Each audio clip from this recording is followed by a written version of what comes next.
Mike, we went through all the numbers in the best of BGG, but now it's time to go through the alphabet.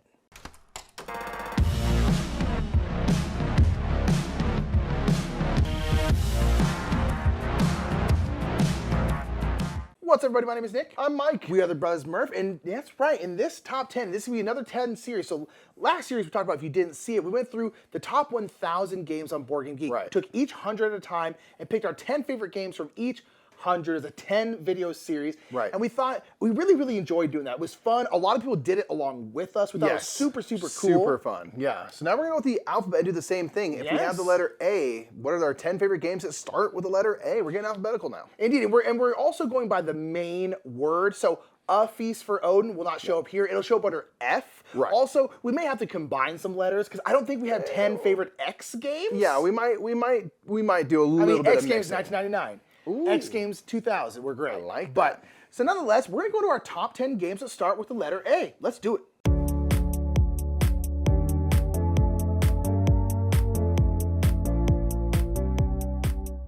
We're starting this whole series off with a brutal one, and that is going to be Arboretum. Arboretum is a really great game where you're building out an arboretum, which is kind of like a garden of trees, essentially. That's a good way of putting it, a garden of trees.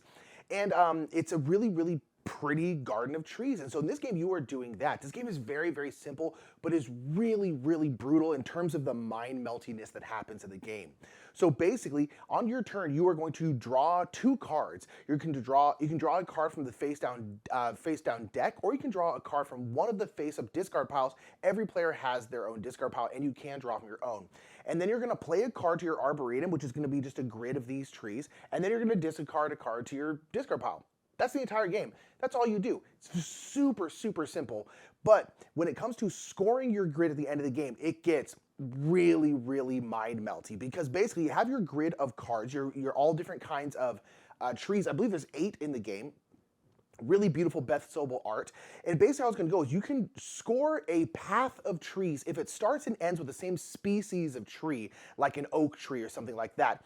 But it has to also go in ascending order. So like 1, 2, 3, 4, 5, 6. And if it starts and ends in oak, you can draw a line and score that line of trees. And it doesn't matter what trees are in the middle. They don't have to be oak as well. But here's the catch. You only get to score a species of tree if you have the most of that species still in your hand at the end of the game. So that means they're in your hand, they're not in your Arboretum. And every species of tree can only be scored by one person, whoever has the highest sum.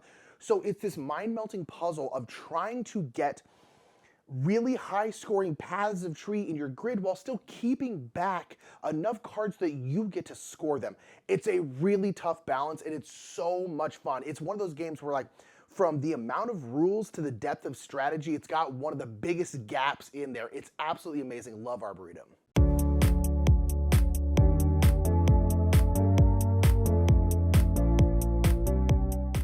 So number 9 from the A's is going to be Akropolis. This is a nice, simple tile-laying game where you are building your own city of different districts, essentially different color hexes on these kind of hexamino tiles.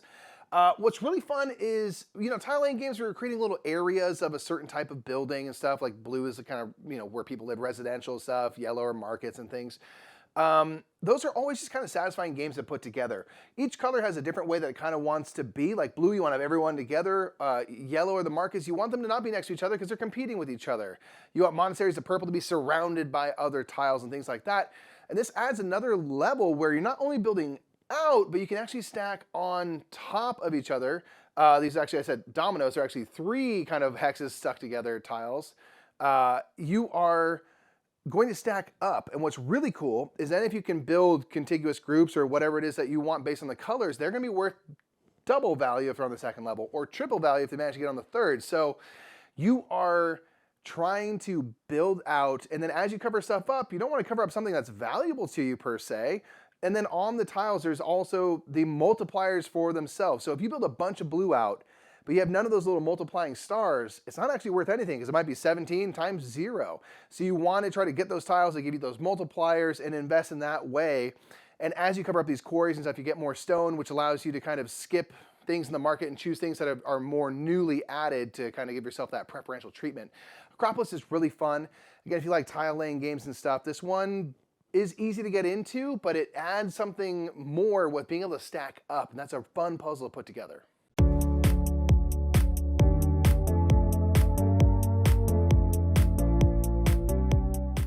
Number 8 is a game that I think is pretty darn underrated, and this is Adventureland by HABA. HABA has a line of games kind of in their family weight lines. There's like Miyabi, Adventureland, a bunch of other stuff, and I feel like these always get overlooked. Adventureland's a really good one where you're going to be playing some kind of scenario in it, some kind of essentially just mission that's going on, and it's based on a big grid, and on your turn you have essentially 10 workers at the top left of your grid, and on your turn you can always move workers to the right and down, but you can never move left or back up. And so you're going down to get essentially different, you're going to different spots on the map that are going to have different things. You're trying to get resources. It kind of depends on what different scenario you're doing. Sometimes you might want to get a whole bunch of people into one area. Sometimes you want to spread out and get a whole bunch of different resources. It really depends on what mission kind of you're playing. But again, there's that puzzle of you can only go right or down. So if you want to get this thing down here and it's at the very bottom of the grid, you can take a worker and go boof all the way down, and that's great. But that means that worker can never ever go back up. So if you want something over here, you're going to have to use a different worker to do it. And so the farther and farther you go down and right, down and right, down and right, your workers are going to be essentially more and more limited in what they can do. So it's a really fun, very easy in terms of rules puzzle that's just down and right always. And so it's that constant, like, how far do I take them? Is it worth it to go over here? Is it worth it to kind of disregard those things right there with this worker? It's just really, really good. And the fact that you can kind of play a couple different ways with those different scenarios or missions or whatever they're called makes it a little more interesting too. I really, really like Adventureland, and it's a really, really underrated game that I think should get some more love. And it starts with A.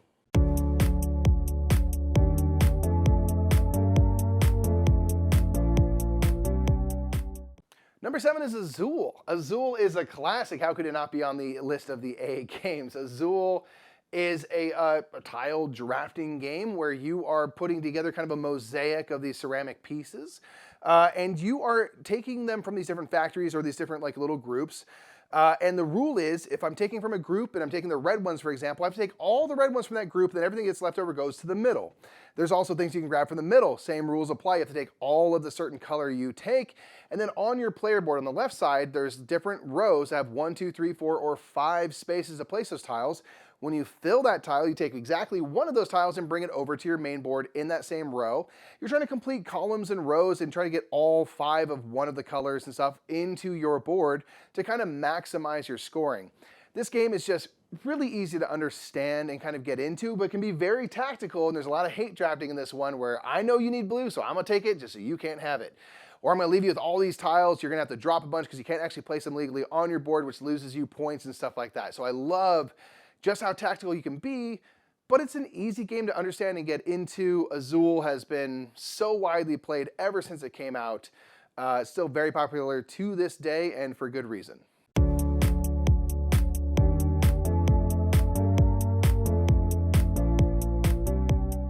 Number 6 is all about partying, and this is a Arraial. Arraial is about, I believe, Portuguese block parties. So block parties in Portugal, and it's a really cool Tetris-like game. It is one of the main games that honestly feels like Tetris, because you have polyomino tiles, like in Tetris, but a lot of polyomino tile games, like say Baron Park, you just get in the tile and you're placing it down. But in Arraial, you actually have to bring them down your column, kind of Tetris style.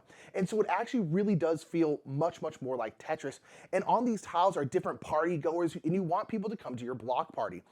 And so on your turn, you're going to there's kind of a central depot that has 3 tiles on it, and you can turn that depot, because when you choose to take a tile, it's going to come straight down. You can't turn it once it's coming down here. Once it's in your thing, it's just going straight down. So you have to kind of turn this depot to get it in the right orientation, and then bring it down like that. And you're trying to essentially match colors of these tiles. So you want blue with blue, red with red, yellow with yellow, green with green. And then as you make matches, you essentially get meeples, and those meeples are going to be your points. But those are people who are then coming to your block party. And if you have like the biggest green area, you get the hot couple. They're literally called the hot couple. It's great. And it's a little 2 meeple that's put together. So you got the hot couple, the hot green couple coming to your block party. It's really, really fun, super simple, and it really feels like Tetris. So if you're trying to get a Tetris lover into board games, check out Arraial. It's really great.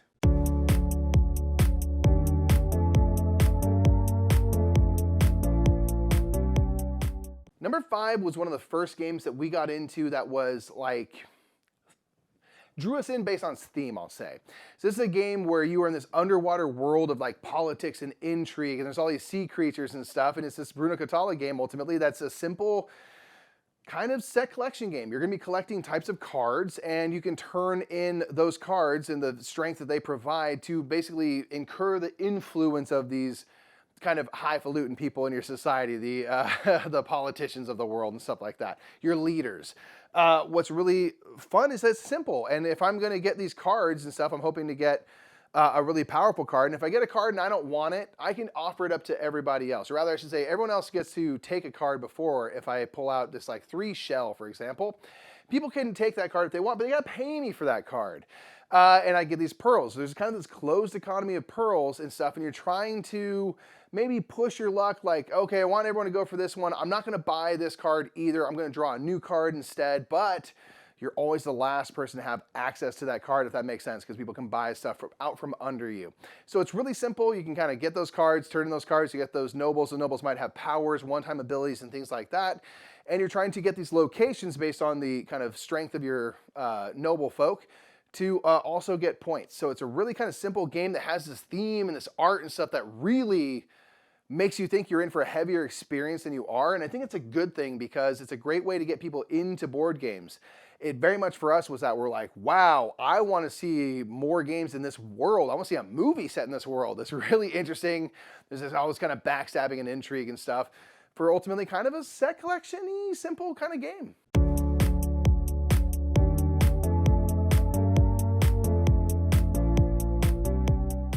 Number 4 is a new Uwe Rosenberg game called Atiwa. We really, really like Atiwa. Atiwa is about essentially the symbiotic relationship between humans and fruit bats in Ghana. It's a really, really cool theme where you are doing kind of Uwe stuff, where you have worker placement, you have feeding your people, resource management, all that kind of stuff, but it's set in this really, really cool theme where you're working with the symbiotic relationship between people of Ghana and fruit bats, which used to be pretty contentious, but now they've realized that they need to kind of work together, and then things have started to flourish from there, which is really great. And so in this game, you're doing worker placement stuff, and you are getting different cards that represent like different villages, but you're also different terrain cards, which are kind of just like open terrain that haven't really been settled or anything like that. And you're kind of doing this constant balance between terrain stuff and then village stuff, because you're constantly getting trees, but then if you want to clear out an area to put down a new village card, you have to clear out a whole bunch of trees. And you have a main board with all of your resources, your trees, your wild animals, goats, fruit, all that different kind of stuff. And you're constantly taking things and putting it onto your board, but then you're also having to spend those things constantly to feed your people, to again clear trees for space for a village, things like that. And so they're constantly going back onto your resource board and then coming back. And so you're doing this back and forth, kind of this tug of war with your own resource board that I think is really, really interesting. And I hope it's something that Uwe explores further, because I think it's something you could really do well and to kind of continue to explore. And so I really, really like Atiwa. It's just really, really fun. I love the theme, and it's just great.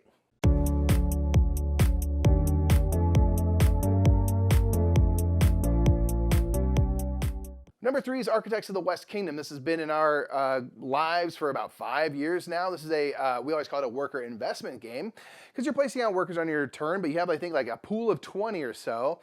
And you can keep going back to the same action over and over and over for the most part. And based on how many people you have there, you're going to get a better version of that action. So you can keep going back to the wood space, for example. If I have 3 workers there and I add a 4th, I now get 4 wood instead of that 1 for that first worker that I brought there. So that's a really kind of fun, and at the time in particular, was very different for us. We're like, I had not seen that before. But there's also like a jail system in this world, and if you have like 5 people at a space, someone might come and round those people up and toss them into jail, because loitering apparently is the highest crime in this kingdom that ever there was. You can't be standing around for too long. So you're ultimately trying to get resources, get townsfolk to help you build buildings and work on the cathedral. You work on this great cathedral, and as you build buildings, you're going to get the vast majority of your points. You might unlock endgame scoring opportunities and things like that. This game has 2 great expansions that you can kind of add in, and they're good in that they don't overcomplicate the game. So it's just more stuff to explore. Architects of the West Kingdom is just a great one.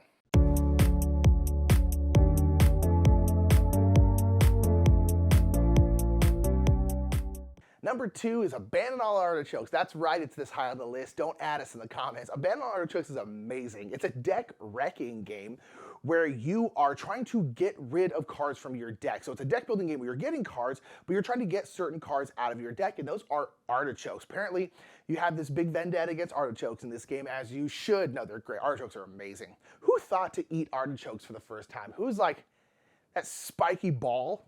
I bet I could eat it, you know? Who thought to do that first? But nonetheless, this is a game where you have artichokes in your hand, and you win the game if you draw your hand of, I believe, 5 cards, and you don't have any artichokes. That's how you win the game. And so you're getting these cards from like the herb garden kind of area, the offer, I think. And those cards will allow you to manipulate your hand. They might allow you to give cards to other players. They might allow you to compost, which is trashing certain cards, usually artichokes. And you're basically trying to build your deck in the best way to get your artichokes out of your hand. So hopefully you can draw 5 cards and have no artichokes. It's incredible. It comes in a, do I have it right here? I don't. It's on the other side of the shelf.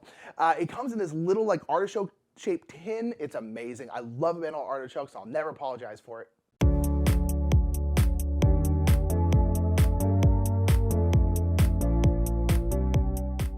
Number 1, I imagine, will be on more and more people's list of A games moving forward. This is Arc Nova. For us, Arc Nova just really feels like kind of the best parts of a lot of different games put together into an all-star game kind of thing. So in this one, you are building out and maintaining a zoo full of happy animals, and you are also focusing heavily on conservation acts. So you can get animals into your zoo, which increase the appeal, and that's your appeal track. And there's also the conservation track where you might release some animals into the wild or work on various conservation projects to move along the conservation track. And when your 2 tracks meet or go beyond each other, that triggers the end of the game. And the person who is basically extended theirs the furthest beyond each other will be the winner of the game.